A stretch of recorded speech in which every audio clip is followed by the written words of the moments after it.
आमरस बनवण्यासाठी सर्वात आधी आपण 1 किलो गावरान केशर आंबा घ्यायचा आहे. सर्वात आधी हा आपण स्वच्छ पाण्याने धुवून घ्यायचा आहे. ज्याला काही धूळ वगैरे लागलेली असेल ते स्वच्छ निघून जाईल.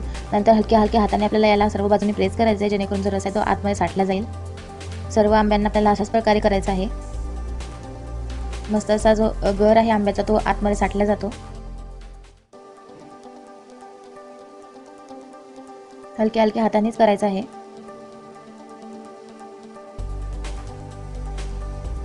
आता हे सर्व करून तयार आहे. आता आंबे घेऊन त्याचे जे नाके आहेत ते काढून घ्यायचे आहेत आणि रस भांड्यामध्ये काढून घ्यायचा अशा प्रकारे.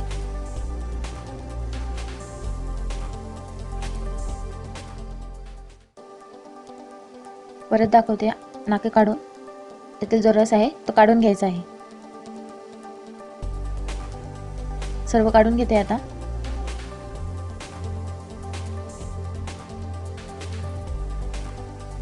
इथं माझं सर्व काढून तयार आहे. आता जी आंब्याची आठवडी आहे, कोड आहे, त्यातील जो रस आहे तो काढून टाकायचा आहे अशा प्रकारे. म्हणजेच आपला जो आमरस आहे तो जास्त प्रमाणात बनेल. तुम्ही आठवडी थोडीशी अशा झाल्यानंतर खाऊ सुद्धा शकता. आता रस तयार आहे. आता जे कोड आहे त्याच्यामध्ये आपण थोडंसं पाणी घालून परत एकदा पाण्यातून धुवून घेणार आहोत त्या कोडीला. म्हणजे जो काही रस त्याला चिपकलेला आहे तो सर्व निघून येईल. आणि हा परत आपल्याला रसामध्ये घालायचा आहे. आता जी आंब्याची साल आहेत त्याला अशी उलटी करायची आहे. सर्व सालींना उलटी करून घ्यायची आहे.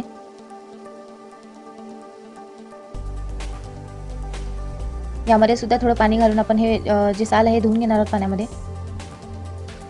म्हणजे आपला जो आमरस आहे थोडा सुद्धा वाया जाणार नाही. हा सुद्धा तयार झालेला आपण आमरसमध्ये घालून घेणार आहोत. आता याच्यामध्ये थोडंसं पाणी ॲड करून घ्या, घट्ट असेल तर. याच्यामध्ये 3 चमचे मी साखर घालते. हा आंबा गोड असल्यामुळे 3 चमचे साखर घालते. जर तुम्ही आंबट आंबा घेतला तर त्याच्यामध्ये जास्त साखर घाला. आता आपण हे रई किंवा हँड ब्लेंडरने आपण हे मिक्स करून घेणार आहोत. म्हणजेच आपला जो आमरस आहे तो एकदम छान आणि घट्ट होईल. खायला सुद्धा छान लागतो. इथं आपला जो आमरस आहे हा तयार झालेला आहे.